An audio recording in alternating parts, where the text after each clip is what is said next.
J'ai une question pour vous. Jésus est-il le seul Dieu véritable?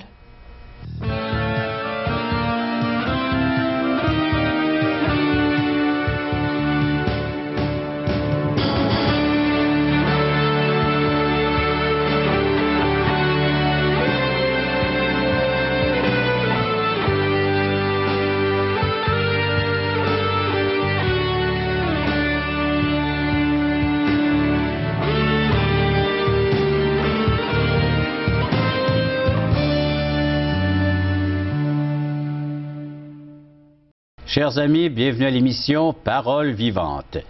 C'est la question d'aujourd'hui. Jésus est-il le seul Dieu véritable? C'est avec l'aide d'un invité que nous allons répondre à cette question, M. Stéphane Gagné, pasteur de l'Église évangélique baptiste de Saint-Georges-de-Beauce. En plus de répondre à cette question, vous allez pouvoir entendre le chant de Caro, Mon héros. Qui est l'héros de Caro? Et celui qui devrait être notre héros à chacun d'entre nous? Et le témoignage de Stéphane Gagné. On va faire de plus en plus connaissance avec l'invité d'aujourd'hui. Vous avez des questions, des commentaires?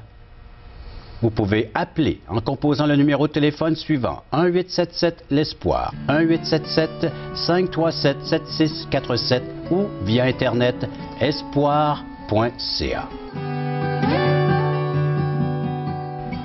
Je vous présente notre invité de ce jour, M. Stéphane Gagné. Stéphane, bonjour à l'émission Parole vivante, bienvenue. Et puis, c'est toute cette série au sujet du Code da Vinci, mais là, on va parler de son contenu, le sujet principal qu'on retrouve dans la Bible et qui est encore attaqué par le Code et puis d'autres écrits religieux, la personne de Jésus. Jésus, c'est l'homme de tous les temps, c'est le personnage central dans la parole de Dieu.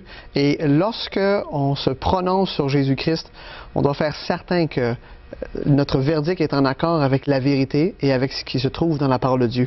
Depuis plusieurs années, le National Geographic, le Time Magazine, le Discovery Channel essayent de résoudre l'énigme Jésus, mais je crois qu'on a dans la Sainte Parole de Dieu une réponse satisfaisante à la question « Qui est Jésus ?» C'est un personnage intriguant, hein, depuis, pas juste aujourd'hui, parmi notre monde contemporain, mais depuis tous les siècles. Qui est ce Jésus? Jésus est un incontournable. Non seulement notre calendrier dépend de Jésus-Christ, mais ce qu'il a accompli, ce qu'il a dit, ce qu'il a prétendu être, fait en sorte que les gens ne peuvent pas juste fermer les yeux en faisant semblant qu'on peut se passer de Jésus ou qu'on peut penser par-dessus. On doit répondre à cette question sur l'identité du Seigneur pour ensuite prendre une décision en conséquence. Tu as lu le Code da Vinci de Dan Brown, et puis tu vas nous parler un peu de ce contenu de ce livre. Oui, je vais parler de ce qu'il semble dire par rapport à Jésus, ce qu'il prétend, et encore une fois, ses prétentions sont vraiment loin de la vérité et des faits bibliques et historiques. Alors, comme il le fait avec la Bible, il le fait avec la personne de Jésus-Christ, qui est le contenu, le sujet principal du livre, de la Bible. Oui, attaquer la personne. C'est évident que dans le livre de Dan Brown, on se soucie peu de savoir si Jésus était vraiment un personnage tel qu'il est décrit dans la Bible, mais on semble amasser toutes sortes de fables ou d'idées qui ont circulé au sujet du Seigneur Jésus, mais voyons qu'est-ce que la Bible dit. Je pense que ça, c'est l'important. Et c'est ce que nous allons faire, chers amis, dans les prochaines minutes. Bible en main, je vous invite à aller chercher votre Bible, le Nouveau Testament. On va regarder ensemble des textes des Saintes Écritures concernant la personne de Jésus-Christ. Ce Jésus-Christ qui est prêt à se faire connaître, à se révéler à chacun d'entre nous dans une intimité, une rencontre très personnelle. C'est ce que nous allons découvrir dans les prochaines minutes en regardant ce que Dieu a bien voulu nous laisser comme écrit concernant la personne de Jésus-Christ, celle qui est prête à devenir votre sauveur, le Seigneur de votre existence. Alors, restez bien à l'écoute, on poursuit avec notre étude sur la personne de Jésus-Christ.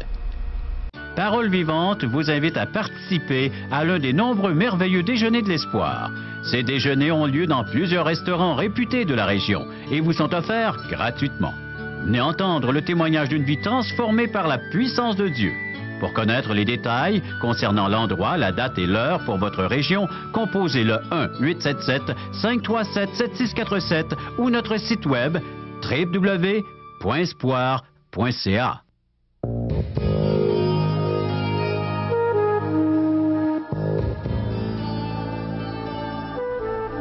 Jésus est-il le seul Dieu véritable? La question ne date pas d'aujourd'hui. On la retrouve même dans la Bible, dans l'Évangile selon Matthieu, chapitre 16, et les versets 15 à 17. « Et vous, leur dit-il, qui dites-vous que je suis? » Le Seigneur interroge les siens, ses disciples. Simon-Pierre répondit, « Tu es le Christ, le Fils du Dieu vivant. » Et verset 17, Jésus reprenant la parole lui dit, « Tu es heureux, Simon, fils de Jonas, car ce ne sont pas la chair et le sang qui t'ont révélé cela, mais c'est mon Père qui est dans les cieux. » Stéphane, que nous dit Dan Brown dans le Code de Vinci au sujet de Jésus? Alors, j'aimerais vous lire 4 citations tirées donc du livre de Code da Vinci de Dan Brown, et la première est assez percutante.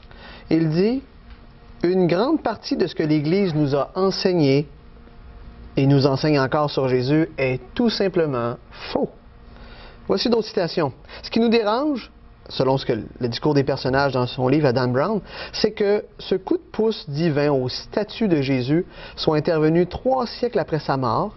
Il existait déjà des centaines de textes qui racontaient la vie d'homme, de l'homme mortel. » Un autre texte dit « Pour pouvoir se déclarer la seule et unique voie de rédemption éternelle, l'Église avait absolument besoin d'affirmer la divinité de Jésus-Christ. Jésus est présenté comme un prophète totalement humain. Le Code da Vinci nous présente un Jésus humain comme tous les autres. » Mais sur quoi se base-t-il, Dan Brown, pour nous faire ces citations ou ces sources? Quelles sont-elles? Alors, il faut voir qu'il y a tout un processus philosophique qui s'est produit au cours des années pour nous amener à voir que Jésus est seulement un homme. Alors, dans les années 1700-1800, il y a eu le débat de la modernité où, à un moment donné, on a commencé à vouloir exclure le surnaturel. Et on a commencé à analyser la vie ambiante, la théologie, etc., en soustrayant tout ce qui est surnaturel, tout ce qui dépasse la raison humaine. Alors, je me souviens qu'à un moment donné, il y a un séminaire qui s'appelle le Jesus Seminar aux États-Unis, qui est un groupe de séminaristes qui ont tenté de pouvoir appliquer toutes les méthodes scientifiques à la Bible. Mais ce que ça voulait dire, en fait, c'était de pouvoir enlever des Saintes Écritures tout ce que l'homme ne pouvait pas comprendre. Et ce séminaire a eu lieu aux États-Unis, mais as-tu une idée de l'année? Ou... 1985, avec un monsieur qui s'appelle Robert Falk. Et les idées étaient vraiment de sorte qu'on considérait les miracles sur la résurrection de Jésus comme étant pré-scientifiques et mythologiques. Alors, c'est comme si on a un jugement de la part d'un groupe soi-disant scientifiques qui veulent discréditer la personne de Jésus-Christ. Et je me souviens qu'à un moment donné, dans le Jesus Seminar, on voulait faire en sorte que l'histoire soit réécrite. Ce qu'on supposait, c'était que Jésus n'était pas le Christ, mais que Jésus est devenu le Christ. Et il y a une nuance entre les deux. Jésus est devenu le Christ. De quelle façon? De la façon suivante. La légende, le mythe que les disciples ont comme eux-mêmes bâti en réponse à l'admiration qu'ils avaient du Seigneur Jésus. Et avec le temps, 200-300 ans, l'homme Jésus aurait été porté au niveau d'un Jésus divin. Parce que dans le Code da Vinci, on se réfère beaucoup en l'an 300. Oui, on se réfère beaucoup en l'an 300 et c'est une indication que, comme pour l'évolution, on dirait que les théories qui dénigrent la parole de Dieu et Jésus-Christ ont constamment besoin d'espace, de temps pour comme justifier un peu leurs avances, leurs idées, comme cette idée-là où Jésus deviendrait le Christ. On appellerait ça le Jésus de la foi, mais le Jésus de la foi, ça serait un Jésus inventé, selon eux autres. Pourtant, dans la Bible, dans 1 Jean, chapitre 2, verset 22, il est dit que quiconque est menteur, sinon celui qui nie que Jésus est le Christ. La Bible déclare que Et là, on Jésus... va directement aux écrits laissés par les apôtres eux-mêmes. Oui. Juste peut-être mentionner une autre chose sur le séminaire de Jésus, c'est que cette façon de penser poussée à son extrême amène les gens à vouloir présenter un Jésus aussi comme étant un Jésus politiquement correct. On veut quelque part faire de Jésus un Jésus à notre image. Un Jésus à l'image de l'homme moderne qui va être correct avec tout le monde, qui n'aura pas nécessairement de vérité absolue. On veut enlever de Jésus ses paroles, ses prophéties, ses miracles, sa résurrection. Ce qui fait qu'on déshabille, on dépouille Jésus-Christ de l'essence même qu'il est, c'est-à-dire Dieu. On en fait un simple homme, même un homme avec une nature pécheresse, tout comme les êtres humains. C'est vrai. La question qu'il faut toujours se poser, c'est comment Jésus se voyait lui-même? Alors, si on veut aller aux sources, on va aller voir l'auteur de ces paroles. Et Jésus-Christ se voyait comme étant celui qui est le Messie, celui qui pardonne les péchés. Si vous avez l'évangile de Matthieu chez vous, prenez le temps de le lire. Jésus n'a jamais empêché les autres de l'appeler Fils de Dieu. Il se disait qu'il était celui qui ressusciterait les gens, il serait le juge à la fin des temps. Il permet que les autres l'appellent Messie ou Christ. Or, Jésus se voyait lui-même comme le Fils de Dieu, et il l'a fait par ses miracles. Et ça, partout dans la Bible, dans les évangiles, entre autres, c'est rapporté que Jésus se déclare comme étant le Christ, le Messie, celui qui était annoncé depuis la bouche des prophètes de l'Ancien Testament. Exactement. Et non seulement Jésus déclarait cela de lui-même, mais si on regarde le témoignage des apôtres dans la Bible, dans Colossiens chapitre 2, le verset 9, il est écrit « Car en lui habite corporellement toute la plénitude de la divinité. » On a ici un témoignage des apôtres qui témoignent de la divinité de Jésus environ 30 ou 40 ans après sa mort. On a un témoignage de Jésus, on a un témoignage biblique évident dans le Nouveau Testament de la part des apôtres, et aussi on a un témoignage des pères de l'Église. Alors de l'histoire, du début de l'histoire de l'Église. Ceux qui ont côtoyé de près ou de loin Jésus ou ses apôtres en ont parlé. Ignace d'Antioche, par exemple, qui dit de Jésus que Dieu lui-même s'est manifesté en forme humaine. Si je parle d'Irénée de Lyon, qui dit « Il est Dieu », car le nom Emmanuel l'indique. Et peut-être juste un dernier, Tertullien, qui disait « Christ, notre Dieu ».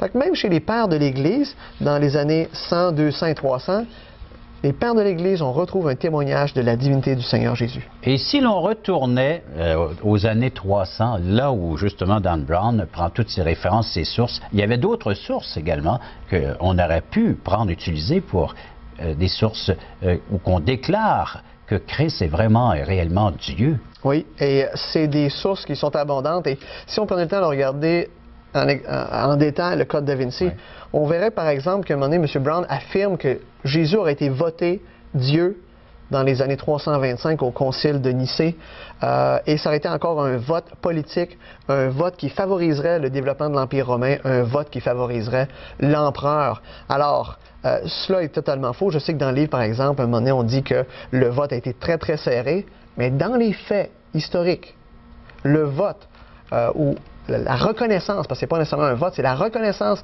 des gens de l'Église, a été à 316 voix contre 2. Et ça, c'est vérifiable, ce que tu nous apportes là aujourd'hui. Oui, on peut lire les textes des apôtres, et j'aimerais juste vous lire juste un court résumé de ce qu'on appelle le credo de Nicée, qui, en 325... Les croyances de ce temps, là, 325, justement l'année où notre Code da Vinci s'y réfère. C'est ça. Alors, voici ce qui est dit concernant la personne de Jésus-Christ. Peut-être que certains d'entre vous connaissez ça. Nous croyons en un Seigneur, Jésus-Christ, le seul Fils de Dieu, engendré de toute éternité par le Père, Dieu de Dieu, lumière de lumière, vrai Dieu de vrai Dieu, engendré, non créé, un avec le Père. Par lui, toutes choses ont été créées. Et les mots sont pesés parce que c'est une défense de la foi. Exactement. Très tôt dans l'histoire de l'Église, la personne de Jésus a été attaquée, mais et la Bible, et le témoignage de Jésus, des apôtres, des pères de l'Église, la vie de Jésus nous démontre qu'il est l'homme de tous les temps, le Seigneur des Seigneurs, le Roi des Rois. Stéphane, merci beaucoup. Vous voulez aller aux sources véritables, connaître qui est le Christ? L'apôtre Paul, l'Épître aux Colossiens. Il est tout.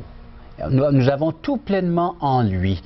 Il est cet être, ce Dieu créateur qui a pris une forme humaine, qui est venu jusqu'à nous. Justement, l'apôtre Paul écrit pour repousser les erreurs de son temps, tout comme les autres apôtres, tout comme les pères de l'Église. Et encore aujourd'hui, pourquoi ne pas prendre votre Bible que vous avez à la maison, d'y jeter un coup d'œil, de lire ses écrits et d'y trouver le Christ qui veut devenir votre sauveur, le Seigneur de votre existence. Caro le chante si bien, elle chante « Mon héros » et j'espère qu'il va devenir ton héros.